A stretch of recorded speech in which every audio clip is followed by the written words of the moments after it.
icône noire, queer, à la coiffure signature, tu la connais peut-être grâce à cette photo.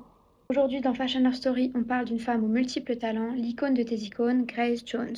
Grace naît en 1948 en Jamaïque. Elle a 6 frères et sœurs, dont un frère jumeau Christian, et ils ont tous reçu une éducation très stricte et religieuse. Ses parents déménagent aux États-Unis lorsqu'elle a 7 ans, tandis qu'elle reste avec sa grand-mère et s'intéresse de plus en plus aux arts. 5 ans plus tard, à 12 ans, elle rejoint ses parents à Syracuse, dans l'État de New York, où elle se découvre une vraie passion pour la performance. Dès l'adolescence, elle se distingue par son énergie, son charisme, son allure unique, sa puissance brute, mais aussi son côté rebelle. En effet, elle va rapidement remettre en cause certaines règles religieuses, notamment lorsqu'il lui est interdit de chanter avec son frère jumeau gay à l'église, et à la suite de cet incident, elle va plutôt se concentrer sur le théâtre. À 18 ans, elle se lance dans le monde de la mode et va s'inscrire dans l'agence de mannequins Wilhelmina Models, mais à New York, elle peine un peu à décoller parce que les profils atypiques et androgynes sont pas vraiment en vogue à ce moment-là.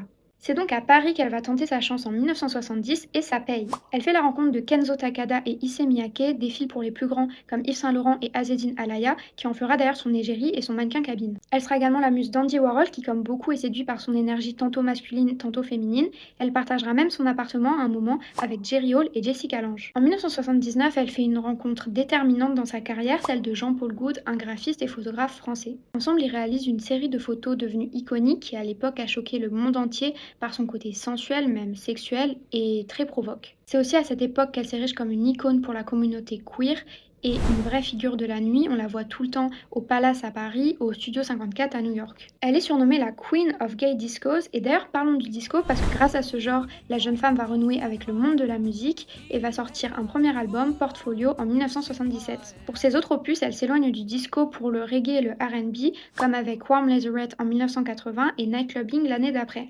En tout, elle va sortir 10 albums et comme Grace touche à tout, elle va aussi avoir une carrière d'actrice avec des rôles marquants comme celui de la guerrière Zula dans Conan le Barbare, la James Bond girl Mayday dans Dangereusement Vôtre et Hélène dans Boomerang. Bref, la captivante Grace réussit à se faire une place dans tous les domaines et un autre point important, c'est qu'elle se laisse pas faire. À l'époque, on demandait aux femmes d'être dociles et sages, mais elle sait s'imposer. Comme la fois où en 1980, elle se retrouve en interview avec le présentateur Russell Harty et 2 autres hommes, sauf que Lost va complètement l'ignorer, ne s'adressant qu'à ses homologues masculin, lui tournant le dos, et face à ce manque de respect, Grace va l'attaquer physiquement et le call-out. Et aujourd'hui, Grace a 77 ans, elle est très active dans des causes qui lui tiennent à cœur comme la communauté LGBTQIA+, et d'ailleurs on la voit un peu dans les prides du monde entier, et aujourd'hui elle débute son Australian Tour à Sydney, parce que oui, elle fait toujours des concerts entiers avec plein d'énergie. En conclusion, Grace Jones c'est une figure androgyne, noire, alliée queer, icône de la mode, du cinéma et de la musique. Elle a su challenger les normes et les conventions, notamment de genre, et d'ailleurs beaucoup d'artistes comme Lady Gaga par exemple